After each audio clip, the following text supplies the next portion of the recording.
Hai semuanya, ketemu lagi dengan Ami dalam Ami mengulas buku. Dan di hari Jumat ini saya membaca 2 buku.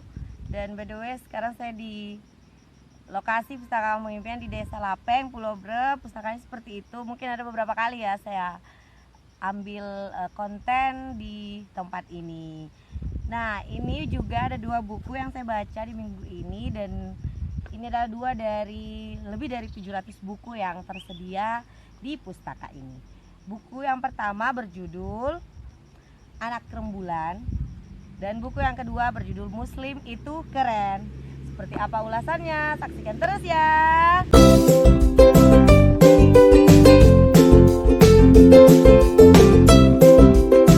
Buku yang pertama berjudul Anak Rembulan dan ada judul kecilnya Gerombolan Semut Hitam. Buku ini adalah novel fantasi yang ditulis oleh Joko Lelono di tahun 2011. Saya sebenarnya sangat jarang membaca buku novel, apalagi yang novel genre fantasi. Tapi karena saya melihat ini yang tersedia dan pengen banget baca sesuatu di buku remaja, maksud saya di pustaka ini, akhirnya saya memilih ini. Dan ternyata buku ini sangat menarik. Buku ini membawa kita pada tokoh Nono yang mengalami pengalaman-pengalaman yang membuatnya berpikir bahwa itu semua tidak masuk akal. Berawal dari saat dia pulang ke kampung untuk liburan dan kemudian tersesat di dalam sebatang pohon kenari. Disitulah Nono kemudian berpetualang dan bertemu dengan anak hitam misterius yang membantunya.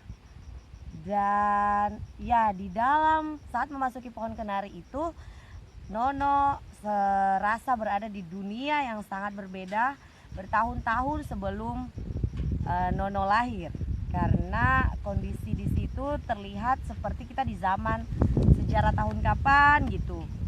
Dan banyak juga kisah-kisah misteri yang membuat saya sebenarnya, yang saya bahasakan tadi, bukan penikmat novel bergenre fantasi misteri, tapi akhirnya terbawa dengan kisah-kisah yang dituliskan oleh sang penulis. Kisah melalui Nono ini adalah bukti bahwa seperti yang dibahasakan oleh Tasarogeka di bagian depan buku ini, waktunya anak negeri unjuk gigi, sangat lokal, fantastik, dan tak terlupakan.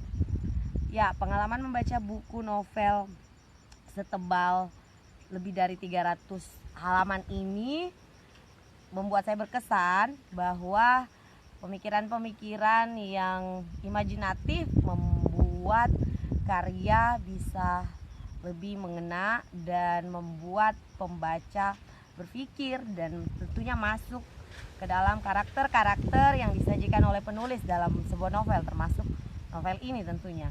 Dan yang kedua, karena membuat kita penasaran, membuat kita malah berpikir, tentunya buku ini memancing kreativitas dan memancing tanda tanya kita sebagai pembaca, sehingga buku ini sebagai novel remaja sangat recommended menurut saya. Nah, yang kedua, ini buku anak sebenarnya, Muslim Itu Keren, dan diterbitkan juga oleh Gramedia. Di awal pengantarnya adalah kisah memperkenalkan Nora dan adiknya Opik yang kemudian membawa membaca bertemu dengan 19 ilmuwan keren. Salah satunya adalah Ibnu Battuta. Mungkin banyak yang tahu ya, penjelajah muslim yang sangat terkenal dan bahkan pernah juga singgah di Indonesia saat itu di daerah Samudra Pasai, daerah Aceh tentunya. Dan juga banyak sekali ilmuwan muslim yang semakin membuat kita semakin semangat tentunya mengejar ilmu, mengejar pengetahuan. Nah, itu aja ulasan buku untuk hari Jumat ini, dan semoga tetap semangat untuk membaca. Sampai jumpa.